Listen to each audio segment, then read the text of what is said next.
नमस्कार, मैं हूं माधुरी। आप देख रहे हैं डूंगरपुर बांसवाड़ा बुलेटिन। डूंगरपुर बांसवाड़ा बुलेटिन में आपका स्वागत है। प्रदेश और संभाग की खबरों से अपडेट रहने के लिए आज ही हमारे चैनल को सब्सक्राइब कर लें और बेल आइकन को जरूर दबाएं। चलिए खबरों का सिलसिला शुरू करने से पहले नजर डाल लेते हैं अब तक की टॉप हेडलाइंस पर। बीएपी सांसद राजकुमार रोत का आरोप, सरकार कर रही है गो तस्करों का समर्थन। बांसवाड़ा में मकान पर धावा, मारपीट लूटपाट का आरोप, 25 लोगों के खिलाफ मामला दर्ज।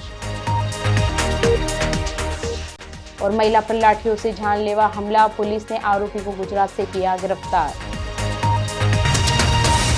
डूंगरपुर जिले के आसपुर कस्बे में आज उस समय तनाव की स्थिति बन गई जब पुलिस एस्कॉर्ट में गोवंश की गाड़ियों के मध्य प्रदेश जाने को लेकर पुलिस और गोरक्षकों के बीच तीखी झड़प हो गई। मामला इतना बढ़ गया कि पुलिस और गोरक्षकों के बीच हाथापाई तक की नौबत आ गई। स्थिति को नियंत्रित करने के लिए पुलिस ने सख्ती दिखाते हुए 2 गोरक्षकों को पकड़कर थाने ले गई, जिन्हें बाद में पाबंद कर छोड़ दिया गया।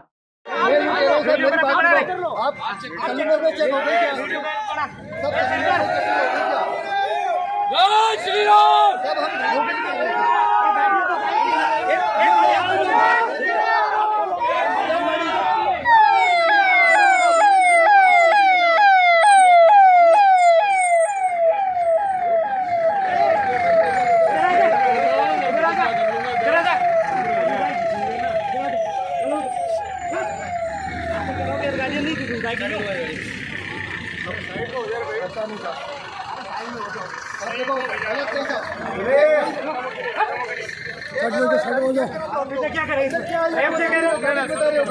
रोक के बात कर ली, निकाल लिया, क्या करो?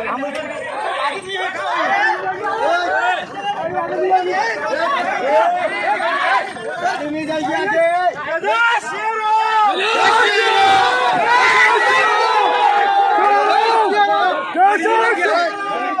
गाड़ी क्या करनी है ना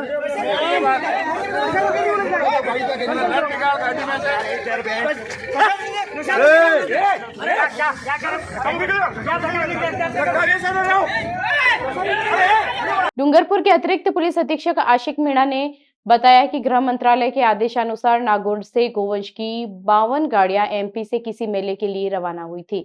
इन गाड़ियों की सुरक्षा के लिए जयपुर से पुलिस एस्कॉर्ट के निर्देश प्राप्त हुए थे, जिसके तहत पुलिस इन गाड़ियों को एस्कॉर्ट करते हुए एमपी की ओर ले जा रही थी। जानकारी के अनुसार जब रात को ये गाड़ियां आसपुर थाने क्षेत्र के आसपुर कस्बे में पहुंची तो गोवंश की गाड़ियों के निकलने की सूचना पर बड़ी संख्या में गोरक्षक मौके पर एकत्रित हो गए और गाड़ियों को रोकने का प्रयास करने लगे। इस दौरान गोरक्षकों ने मौके पर पहुंचकर जमकर विरोध प्रदर्शन किया, जिससे पुलिस और उनके बीच झड़प हो गई।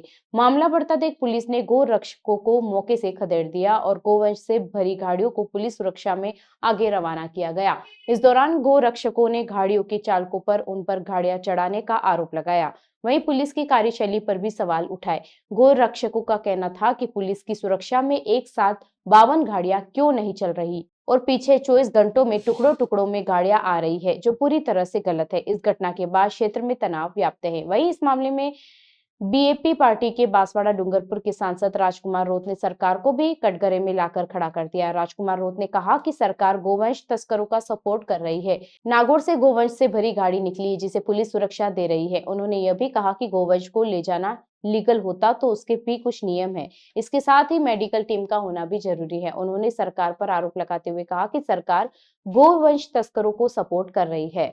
किसान ले जा रहा है 52 ट्रक में, कौन सा किसान ले जा रहा है? मेड़ता से दिखा रहे ये मंडला मध्य प्रदेश का। अगर मंडला गाड़ी जाती तो उस रास्ते चित्तौड़ होते हुए भिलवाड़ा होते उस रास्ते से जाती, इस तरह यहाँ से सीधा महाराष्ट्र बुछड़ खाने में जा रहा था। ये गांव की तस्करी हो रही थी बुछड़ खाने के लिए और इसमें सरकार खुद इन्वॉल्व है। और यही जिला प्रशासन पूरा यहाँ के जो पुलिस वाले हैं वो पूरा प्रोटेक्शन दे रहे थे। यही बांसवाड़ा की बात नहीं, ठेठ नागौर से आ रहा है तो मतलब राजस्थान के कई जिले क्रॉस करके आ रहा है और सभी जगह पुलिस ने प्रोटेक्शन दिया है। और अभी 2 बैलों की मृत्यु हो गई है। अगर लीगल जा रहा था, किसान ले जा रहा था तो गाइडलाइन बनी हुई है कि हर जिले के अंदर जिला प्रशासन से जहां से किसान है उस किसान के वहां के जिला प्रशासन से उनको परमिशन मिलती है। मेडिकल टीम साथ में होनी चाहिए थी। एक ट्रक के अंदर आप देख रहे होंगे, एक ट्रक के अंदर भर रखा है और 24 जो बता रहे हैं 36 घंटे हो गए उनको न पानी पिलाया है कहीं न कोई चारा दिया गया है। एक ये गंभीर बहुत बड़ा मामला है और ये बहुत बड़ा गो तस्कर जो हैं इनका सरकार से मिलीभगत का मामला। अगर ये गो तस्कर ये जो गौशाला के जो हमारे जो पदाधिकारी हैं जो गोरक्षक लोग साथी हैं और बांसवाड़ा की आम जनता अगर सजग नहीं होती तो ये कहीं न कहीं इस मामला शांत होके और 2-4 दिन में ये महाराष्ट्र में जाने वाला था बूचड़खाने के अंदर। हम सरकार से सरकार बड़े बड़े दावा करती है, बेचारा कोई गरीब व्यक्ति 1-2 गाय लेके जाता है तो वहां धांधली करवा के वहां मारपीट करवाती है, सरकार उस पर मुकदमा ठोकती है। तो इस पे कार्रवाई क्यों नहीं कर रही है सरकार? ये सरकार की मिलीभगत है, ये बहुत बड़ा मामला है, देश लेवल का मामला है, इसका खुलासा होना चाहिए और सरकार जिम्मेदार है। सरकार पे प्रशासनिक अधिकारी तो ठीक है लेकिन सरकार खुद जिम्मेदार है। मुख्यमंत्री को इस बात को इस्तीफा देना चाहिए। आपके अलावा कोई जनप्रतिनिधि भी नहीं पहुंचे अभी तक? अब बाकी जनप्रतिनिधि का क्या है, क्योंकि एक माहौल में किसी पे कटाक्ष नहीं करना चाहता। कुछ लोग तो सिर्फ गाय के नाम से वोट मांगना चाह रहे हैं लेकिन गायों की रक्षा नहीं करना चाह रहा है। ये आदिवासी बाहुल्य क्षेत्र है, आदिवासी बाहुल्य क्षेत्र के अंदर या प्रत्येक समुदाय जो भी है हर घर के अंदर गाय रहती है, माँ माता मानते हैं। लेकिन आज यहाँ पर जो सरकार का खुद और प्रशासन, पुलिस, सबसे बड़ी बात है कि पुलिस इन्वॉल्व कैसे हो रही है, पुलिस खुद साथ में जा रही है। ये संदिग्ध मामला है, न मेडिकल टीम है न कोई लीगल परमिशन है, एक कॉमन आदेश है उसके तहत ये सारी चीजें हो रही है। हम चाहेंगे कार्रवाई तो होनी चाहिए। जेठ ठेठ नागौर से निकला जितने जिलों से क्रॉस हुआ है, जिन पुलिस वालों ने प्रोटेक्शन दिया उन सब पे कार्रवाई होनी चाहिए। सरकार खुद जिम्मेदारी ले और मुख्यमंत्री भजनलाल जी खुद इसकी जिम्मेदारी ले।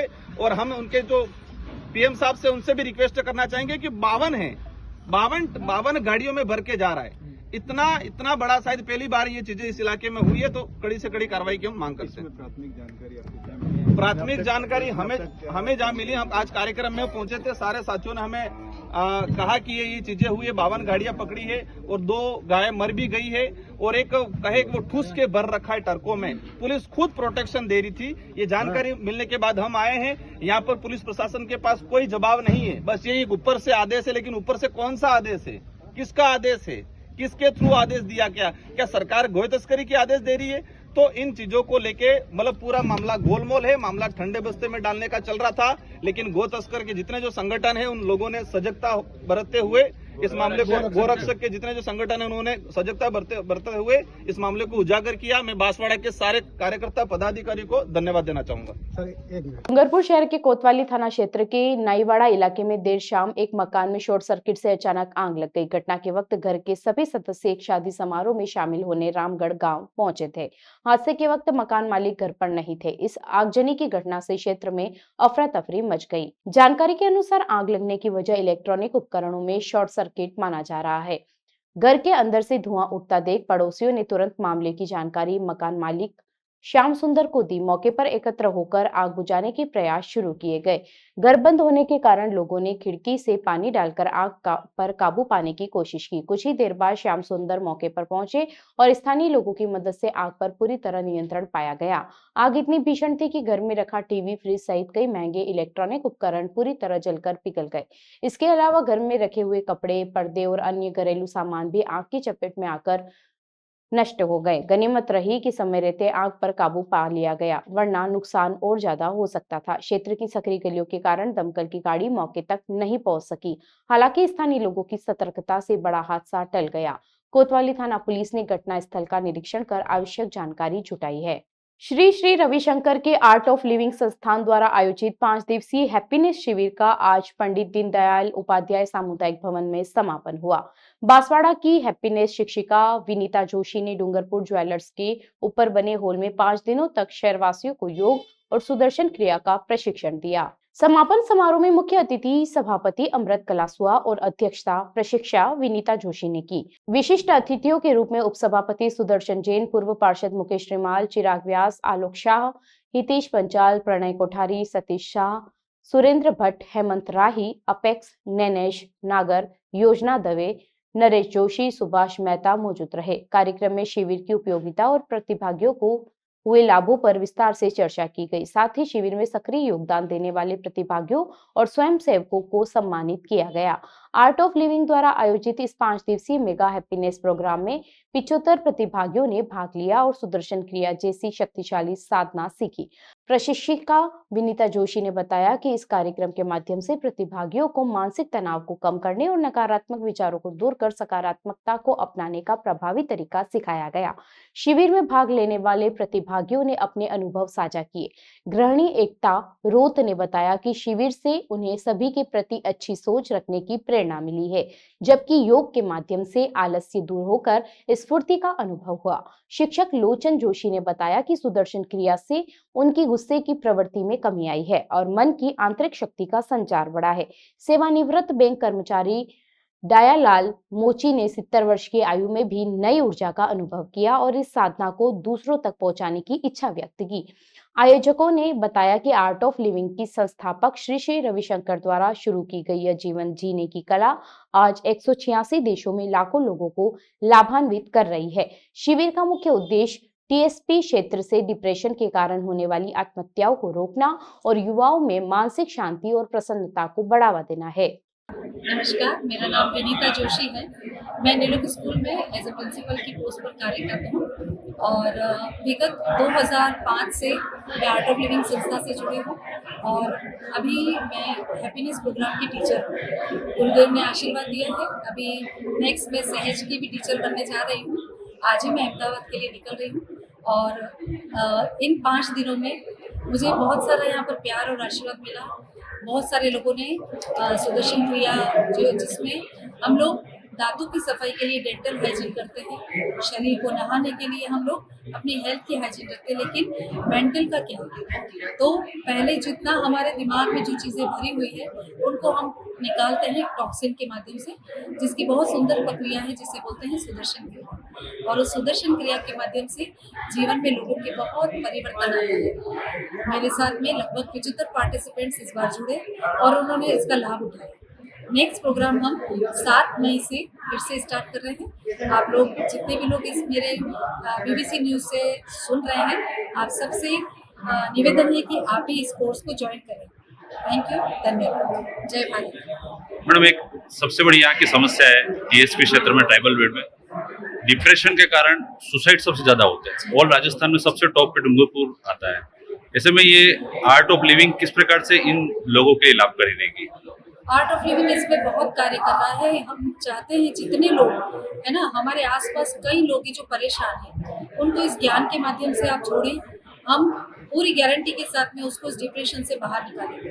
अभी मेरे पास भी कुछ 2 से 3 स्टूडेंट्स ऐसे ही थे जो आपने जिनके बारे में बात की। हम उसके विषय में बात नहीं करना चाहते, बट फिर भी हम यही चाहेंगे कि उनके जीवन में भी परिवर्तन आया तो आगे हम इस डूंगरपुर क्षेत्र के लिए बहुत अच्छा कार्य करेंगे। 5 दिवसीय शिविर से क्या लाभ मिला आपको? 5 दिवसीय शिविर से आर्ट ऑफ लिविंग जो संस्था है उनके द्वारा ये एक हैप्पीनेस प्रोग्राम आयोजित किया गया था, जिसमें 5 दिवसीय शिविर योगा शिविर किया गया था, जिसमें मेरे अंदर जो परिवर्तन आया है वो ये है कि एक जो एग्रेसिवनेस थी, एक जो गुस्सा आता था वो गुस्सा काफ़ी कम हुआ। दूसरा, मन के अंदर एक थोड़ी सी परम शांति का अनुभव। जैसे सुदर्शन क्रिया हमारी जो आदरणीय हैप्पीनेस टीचर है विनीता जी जोशी के द्वारा उनके मार्गदर्शन में हमने ये सारी योगा की, 5 दिवसीय योगा किया, जिसमें उनके द्वारा जो सुदर्शन क्रिया का प्रक्रिया जो सिखाई गई उसके अंतर्गत हम जो काफ़ी हमारे अंतर्मन की जो बात है, अंतर्मन का हमारी जो शक्ति जो पावर है उसका एहसास इस योग क्रिया के द्वारा किया गया। साथ ही दिन के आर्ट ऑफ लिविंग के क्लास में रहे, क्या अनुभव रहा? सर, इनमें 5 दिन का इतना अनुभव रहा कि हमारा जीवन लाइफ इतना मस्त हो गया है कि मेरे आज 70 एज हो गई है, लेकिन मेरे को इतना जोश आ गया है इस प्रोग्राम के अंदर, मैं कभी इसको भूल नहीं सकता हूँ। मैं मैडम को भी इतना मेरे को सहयोग दिया और हर बात के ऊपर मैं एक बच्चे को और बूढ़े और सभी को साथियों को सिखाने का अपना प्रोग्राम दिया, इसलिए मैं उनका बहुत आभारी हूँ। किस प्रकार का परिवर्तन हुआ, क्या रहा 5 दिन पहले और 5 अंदर भी इतना था कि मतलब कुछ बीमारी ऐसी थी, मतलब शुगर और कुछ पेट में कुछ ऐसा था, तो मेरे को भी 5 दिन में अच्छा रहा था इस प्रोग्राम में। तो क्या है अब ये जो साधना सीखे हो इसमें और भी लोगों को लाभान्वित करोगे क्या? बिल्कुल, जाके मैं सभी से बात करूंगा, मेरे परिवार में करूंगा, मेरी रिश्तेदारी में करूंगा, हर जगह में बात करूंगा उनसे। शुभ नाम आपका? मेरा नाम नायालाल मोची, मैं बैंक ऑफ बड़ौदा से रिटायरमेंट हुआ हूँ। मैं अभी फिलहाल डूंगरपुर में हूँ। बांसवाड़ा शहर के ओसवालवाड़ा क्षेत्र में एक मकान पर योजनाबद्ध तरीके से हमला किए जाने का मामला सामने आया है। घटना गोड़ी पार्श्वनाथ मंदिर के पास हुई, जहां 25 से अधिक लोगों ने एक मकान पर धावा बोल दिया। आरोप है कि हमलावरों ने घर में घुसकर मारपीट, तोड़फोड़ और लूटपाट की है। पीड़ित बाहुबली कोठारी ने कोतवाली पुलिस में दी रिपोर्ट में बताया कि रात करीब 7:30 बजे ट्रैक्टर ट्रॉली और लोडिंग टेम्पो में सवार 20 से 25 लोग जबरन उनके घर में घुस आए। आरोपियों ने परिवार के सदस्यों से मारपीट की, महिला और बच्चों के साथ धक्का मुक्की की और जान से मारने की धमकी दी। कोठारी ने बताया कि मकान पर मालिकाना हक का मामला न्यायालय में विचाराधीन है। इसके बावजूद इससे कुछ लोग मकान खाली कराने के लिए दबाव बना रहे हैं। हमलावरों ने पूरे घर का सामान, फर्नीचर, कपड़े, बर्तन और इलेक्ट्रॉनिक सामान ट्रॉली व टेम्पो में भर कर लिया। करीब 50,000 रुपए की नकदी भी लूट कर ले गए। रिपोर्ट में हीरालाल वैष्णव, कमलेश पहलवान, राजेश चौधरी सहित कालिका माता मंदिर, आवलाबाड़ी हरिजन बस्ती क्षेत्र के अन्य 25 युवकों को आरोपी बनाया गया है। फिलहाल पुलिस ने एफआईआर दर्ज कर जांच शुरू की है। जो भी थे, इन्होंने सामने हमारे घर को बर्बाद करके रख दिया। सारा सामान ट्रैक्टरों में भर के फेंक दिया, सारा तोड़ फोड़ कर दी, पूरा सामान इनका खाने का, पीने का सब ले गए। कोई विवाद है क्या आपका उनसे? शांति वाले हम कभी क्या नाम है आपका? कोठारी। ये मेरे दादी है, मेरे बड़ी मम्मी है, तो उनको बचाने गया। मैं घर जा रहा था इधर, तो मेरा 4-5 लाख रुपए का बैग था, वो भी तो ले गए। मुझे बहुत ना मारा। और कौन थे मारने वाले? मारने वाले लड़के थे, बहुत सारे गुंडे इधर के हाटवाड़ा के थे, कुछ यूँ करके। एक मंगलदास का भाई था, और इस समय बड़ी कोठारी ने हायर की है। एफआईआर वगैरह दर्ज कराई आपने? हाँ, एफआईआर कराने हम जा रहे हैं अभी, और रिपोर्ट करवाने जा रहे हैं, मेडिकल करवाने। देखा यहाँ से, मैं दुकान जा रही थी और मैंने देखा यहाँ से, तो मैंने कहा कि ये क्या कर रहे हैं, पूरा सामान भर के ले जा रहे हैं। मैं अंदर गई तो देखा मेरे हस्बैंड को मार रहे हैं अंदर सारे लोग, और मैं बचाने गई तो मुझे भी मारा और मेरे कपड़े तक भी फाड़ दिए इन्होंने। ये देखो कितना दरिंदगी जैसा है हमारे। कौन थे मारने वाले? मैं नहीं पहचानती कौन थे, पर सब अंदर ओसवाल समाज के लोगों ने पड़ोसी में से कोई भी व्यक्ति बाहर निकल के देखा नहीं है कि क्या चल रहा है। अगर कोई ऐसा धमाका हो तो कोई देख नहीं पाता है, ताला लगा, लोग पास में इकट्ठे नहीं होते, एक भी व्यक्ति नहीं आया कोई भी। और मैं इनको बचा के जैसे तैसे घर से बाहर निकाला है हमने। अंदर 20 जने घुस गए अंदर, और आते ही ना मारा मारी ना, सारा सामान कपड़े फाड़ दिए, देखो ना, सब सामान फेंक दिया मेरा। सब भर के ले गए। हस्बैंड को मारने गए, वो बीमार है, उनको बचाने गए तो मेरा कपड़े वपड़े सब फाड़ दिए। कौन था मारने वाला? मारने वाले 15-20 लोग थे, कोई पता नहीं चला। मेरी चेन भी खींच के ले गए ना, मुझे इतना मारा है इन्होंने। मेरे कपड़े सब पेटीकोट वगैरह सब। काहे के लिए मारा? कुछ पहले विवाद वगैरह है? कुछ भी विवाद नहीं हमारे पहले, कुछ नहीं, बस हमें ना ये कौन गुंडा है वही पता नहीं, सब इन्होंने भेजे होंगे प्रदीप कोठारी ने। कुछ भी पता नहीं, हम तो चुपचाप बैठे थे अंदर, कमांड खोल के चुपचाप। ये पास में मकान तोड़ रहे हैं, और मकान किसी को पहचानते हो आप? ये आंटी जी नहीं पहचानते। डूंगरपुर जिले के धम्बोला थाना क्षेत्र के लिखी छोटी डोडियार फला गांव में एक महिला पर लाठियों से जानलेवा हमला करने के आरोपी को पुलिस ने गुजरात से गिरफ्तार किया है। पुलिस आरोपी से पूछताछ कर रही है। घटना 1 अप्रैल की रात लगभग 8 बजे की है। पीड़िता वर्षा ने थाने में दी रिपोर्ट में बताया कि घटना के समय वह घर पर अकेली थी। उसका पति और सास पास के खेत में गेहूं निकालने गए थे। वर्षा जब खाना बना रही थी तभी आरोपी प्रवीण डामोर चुपके से घर में घुस आया और उसके साथ मारपीट करने लगा। शोर सुनकर बीच बचाव करने आई उसकी सास गंगा पर प्रवीण ने लाठियों से जानलेवा हमला कर दिया, जिससे गंगा को भी गंभीर चोटें आई हैं। उन्हें डूंगरपुर जनरल हॉस्पिटल में भर्ती कराया। घटना के बाद धम्बोला थाने में मामला दर्ज कर अनुसंधान शुरू किया। अनुसंधान अधिकारी नेपाल सिंह ने बताया कि आरोपी की गिरफ्तारी के लिए विशेष टीम गठित की गई। मुखबिर की सूचना पर पुलिस टीम ने गुजरात के मेघ रेंज क्षेत्र में एक पुराने पुल के नीचे से आरोपी को पकड़ा है। पूछताछ में आरोपी ने अपराध स्वीकार कर लिया, जिसके बाद उसे न्यायिक अभिरक्षा में भेज दिया गया। पुलिस मामले की विस्तृत जांच कर रही है। चलते चलते फिर नजर डालते हैं आज की टॉप हेडलाइंस पर। बीजेपी सांसद राजकुमार रोत का आरोप, सरकार कर रही है गो तस्करों का समर्थन। बांसवाड़ा में मकान पर धावा, मारपीट, लूटपाट का आरोप, 25 लोगों के खिलाफ मामला दर्ज। और महिला पर लाठियों से जानलेवा हमला, पुलिस ने आरोपी को गुजरात से किया गिरफ्तार। अपने स्मार्टफोन पर प्रदेश भर की खबरों से अपडेट रहने के लिए आज ही हमारे चैनल को सब्सक्राइब कर लें और बेल आइकन को जरूर दबाएं। फिलहाल इस बुलेटिन में इतना ही। अब दीजिए इजाजत माधुरी को। अब बने रहिए डूंगरपुर बांसवाड़ा बुलेटिन के साथ। नमस्कार।